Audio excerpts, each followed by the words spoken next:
todos bienvenidos al inicio de este curso de circuitos digitales, en los cuales vamos a empezar a desarrollar ciertos temas en lo que es el área de circuitos combinacionales, de tal manera de que en esta parte de circuitos combinacionales vamos a ver desde lo más básico, que sería la parte conceptual, hasta la parte de construcción de circuitos a través de un determinado funcionamiento que nos hayan dado o que nosotros querramos dar a través de un circuito, aplicando directamente la lógica digital. Ahora, para trabajar con electrónica digital necesitamos saber lo más primitivo, y esto pasa por entender en qué consiste la lógica digital. Vean que la lógica digital o la electrónica digital solo se basa en dos estados o en dos valores. ¿Y estos dos valores cuáles son? Son el 0 y el 1. ¿Y por qué solamente la lógica digital está basada en dos valores o dos estados? Porque el núcleo, el centro de la electrónica digital es el código binario. Y binario, la parte bi de binario, me está diciendo que son dos. Más adelante vamos a entrar a esa parte de qué es el código binario. Pero vean que el sistema numérico que se utiliza más que todo en la electrónica digital es el binario, y por lo tanto binario me está involucrando solamente a dos valores, que en este caso es 0 y 1.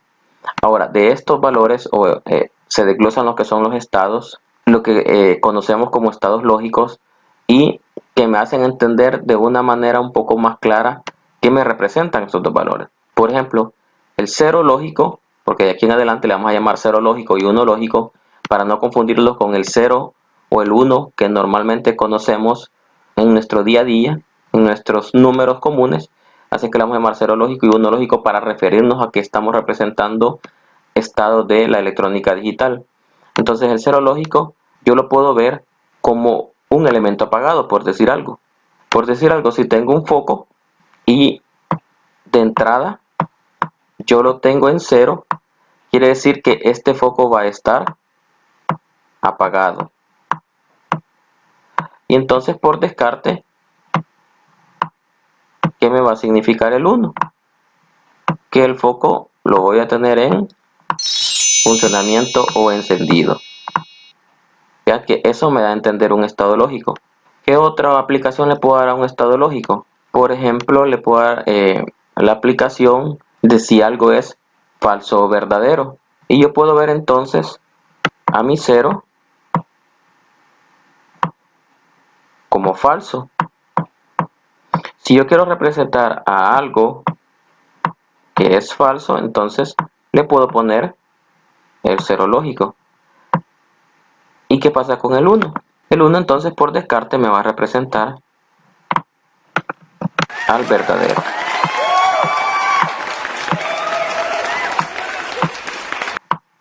Vean que esta lógica digital o lógica de estados digitales no solamente viene dado para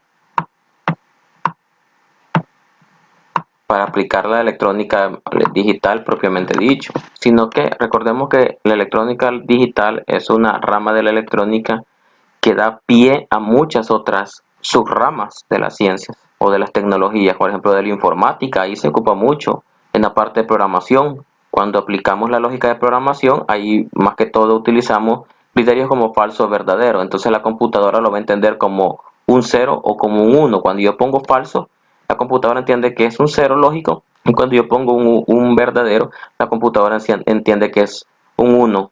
Y con ese 0, con un 1, ella puede hacer algo. Puede ser, por ejemplo, que me encienda o me apague algo, o que me muestre o que me oculte algo. Vean que ahí estoy como, dijéramos, aplicando de manera directa los estados lógicos. Ahora, estos estados lógicos, ¿cómo lo va a entender la computadora? Porque estamos hablando de su representación y qué me da a entender o cómo los puedo ocupar.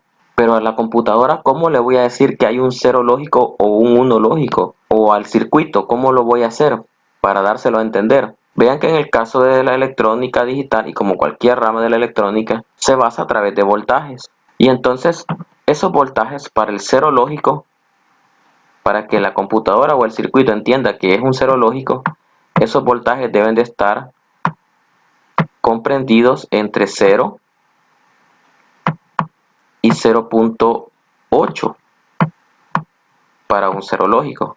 Es decir, si yo estoy mandándole a una computadora o un circuito un voltaje que oscile entre esto, la computadora sabe que me estoy refiriendo a un cero lógico.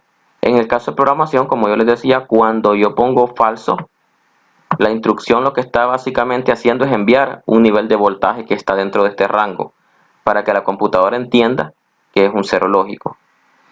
Ahora, el 1 lógico, ¿qué valores de voltaje debe tener?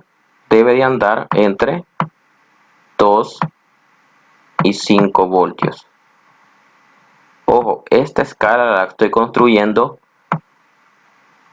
asumiendo que estoy trabajando con voltajes TTL. ¿Y cuáles son los voltajes TTL? ¿O cuál es el voltaje TTL? El voltaje TTL, de hecho, es muy conocido, es el voltaje que tiene como valor 5 voltios. Es decir, si yo tengo una fuente de 5 voltios conectado a un circuito cualquiera, estoy diciendo que estoy metiendo un voltaje TTL ahí. Normalmente lo llamamos así, de manera común, 5 voltios, pero esto se refiere a un voltaje TTL. Entonces, si yo tengo un máximo en una fuente de 5 voltios, que dicho sea de paso, los circuitos digitales solo trabajan en dos valores, que son los voltajes TTL, que son de 5 voltios, y los voltajes CMOS. Y los voltajes CMOS son de 12 voltios.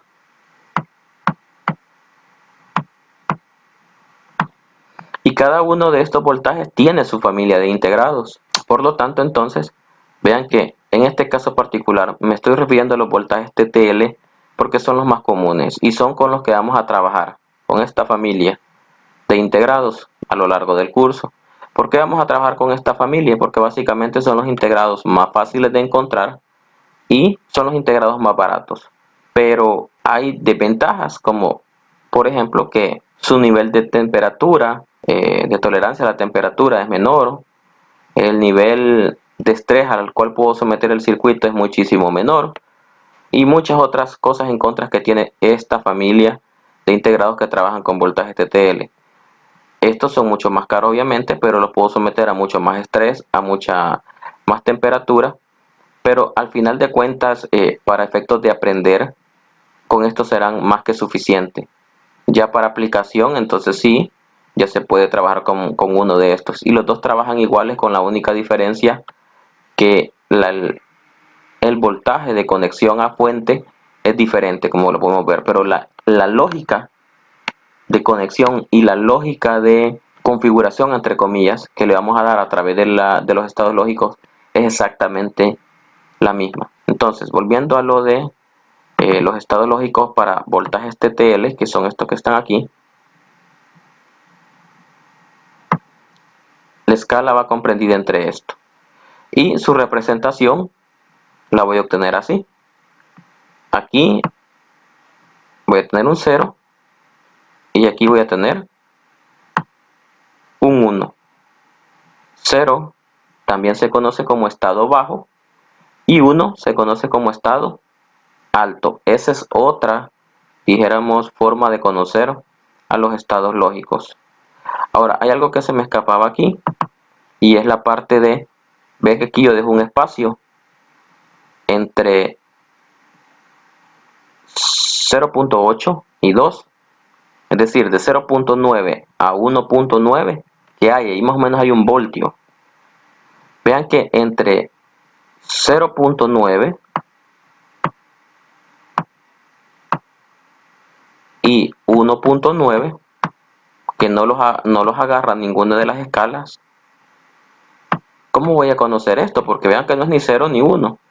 Esto se conoce como no definido.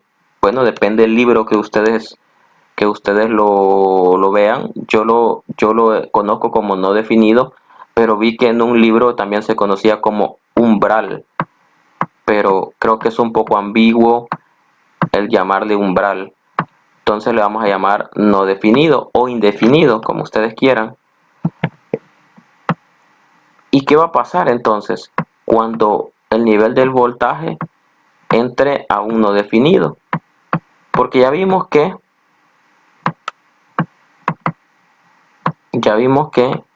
si entra a un cero lógico, lo voy a dejar hasta aquí. Si entra a un cero lógico, me va a pagar algo, por decir algo, o me va a dar un falso. Pero vamos a suponer en el caso de un foco. En el caso de un foco, si yo le mando un 0, se va a apagar, y si le mando un 1, se va a encender. Es decir, si envío este nivel de voltaje a través de un circuito digital, es decir, 0.1, 0.5, me va a pagar algo. Y si yo envío un nivel de voltaje que comprenda este rango, me va a encender algo.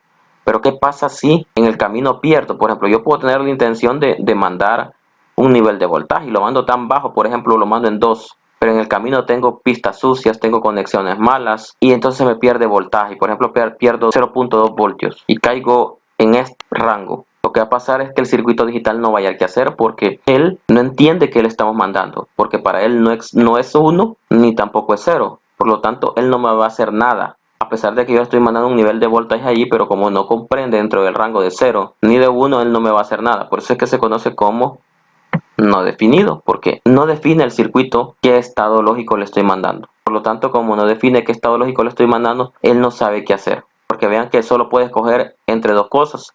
Y en el caso del foco, o lo enciende o lo apaga, pero no lo puede ni medio encender ni medio apagar. Entonces eso no existe. Por lo tanto, no va a hacer nada. Vean que entonces son dos estados. Podríamos definirle el otro, el tercero quizás, pero en el caso de electrónica digital no lo ocupamos y tenemos que evitar caer en ese rango, porque si no, ya vimos que nos va a dar un funcionamiento defectuoso el circuito digital y va a hacer cosas que nosotros no querramos que haga. Bien, espero que haya quedado un poco claro lo que son los estados digitales, qué me representan, qué me hacen, cómo los debo entender, sus valores de voltaje y las familias que existen según los tipos de voltaje. Cualquier consulta me la hacen saber por medio de los comentarios y yo con mucho gusto pues veo cómo responderles y sacarlos de las dudas. Nos vemos en el siguiente video.